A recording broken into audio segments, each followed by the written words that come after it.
And the third one is worth 100,000 Saudi riyals, coming to about, I would say, 12,000 pounds. Now the deadline for the delivery is the second month of 1428, but I think you're not really very strict about the deadline. Of course, anyone who's interested is welcome to write to info@mercyprophet.com, info@mercyprophet.com. If you're interested to contribute and to be part of this competition, just bring your writing about the Prophet, which is directed basically to non-Muslims. And obviously we are so glad that you can be one of the winners. Please come and get the money. It's just waiting for you. It's going to be in cash, no delay, no installments, just right in cash altogether. So with that, I'd like to introduce the next speakers. Three distinguished speakers are, as I said in the beginning, Dr. Farid Shayal, please, and Sheikh Yusuf Estes, please, kindly, and of course Professor Sir Iqbal Sakrani is right there. So I'd like you to, please, we'll get you. Bismillahir Rahmanir Rahim. Let's start the first session and our first speaker for today. Now, the title of this panel is The Status of Prophets and Their Influence on Mankind. There are three titles in this, three subjects that will be addressed: Prophet's Attributes and Characteristics by Dr. Farid Shayal, Prophet Muhammad's Human Relations with Family, Companions and Enemies by Sheikh Yusuf Estes, and Prophet's Moral or Morals, Muhammad as an Example by Sir Iqbal Sakrani. We'll start with Dr. Farid Shayal, who will address the status of prophets and their attributes and characteristics. Please, Doctor. Bismillah ar-Rahman ar-Rahim. Alhamdulillah. Wassalatu wassalamu ala Rasulillah. وعلى آله وصحبه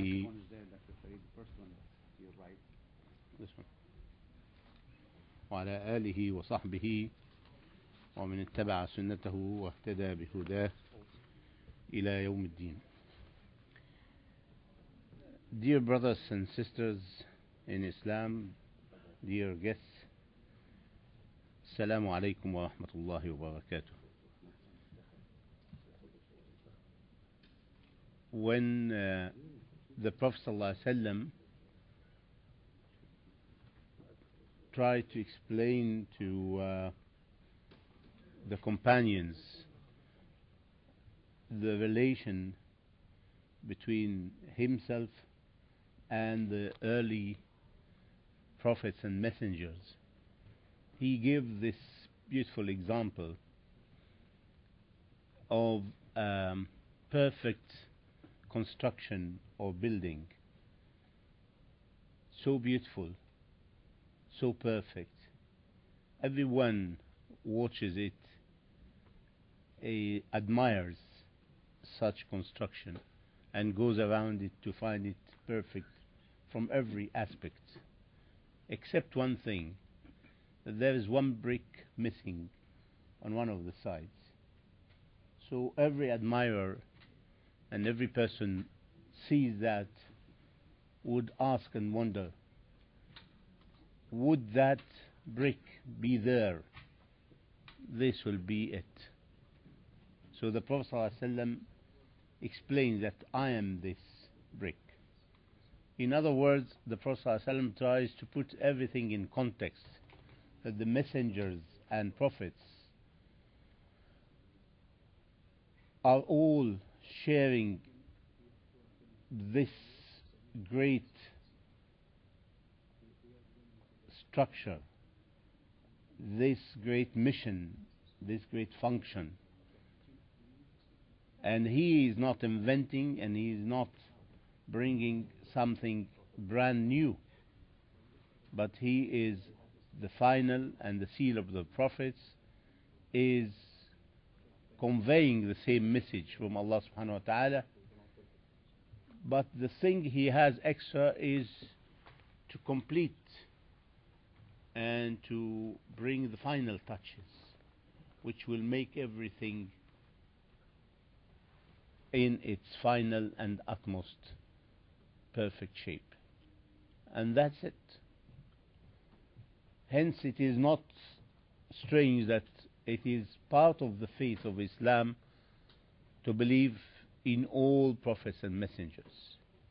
A true believer in Islam cannot deny or cannot reject any prophet or messenger of Allah subhanahu wa ta'ala.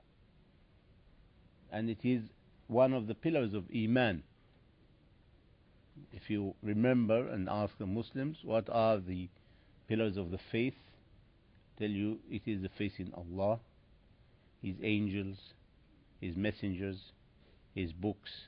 So it's one of the 6 pillars of the faith. And this is enough to explain why we Muslims place highly these noble leaders of humanity, the prophets and messengers. This esteem and this love to them is a natural result of the mission they were assigned.